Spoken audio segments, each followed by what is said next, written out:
2025 সালের সেপ্টেম্বর পর্যন্ত জাতিসংঘের 173টি সদস্য রাষ্ট্রের মধ্যে 157টি অর্থাৎ জাতিসংঘের সকল সদস্যের প্রায় 71% ফিলিস্তিন রাষ্ট্রকে একটি সার্বভৌম রাষ্ট্র হিসাবে স্বীকৃতি দিয়েছে।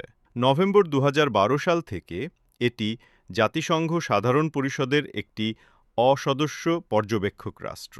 এই সীমিত মর্যাদা মূলত এই কারণে যে মার্কিন যুক্তরাষ্ট্র ভেটো ক্ষমতাসম্পন্ন জাতিসংঘ নিরাপত্তা পরিষদের স্থায়ী সদস্য ফিলিস্তিনের পূর্ণ জাতিসংঘ সদস্যপদ আটকাতে ধারাবাহিকভাবে তার ভেটো ব্যবহার করেছে বা তা করার হুমকি দিয়েছে।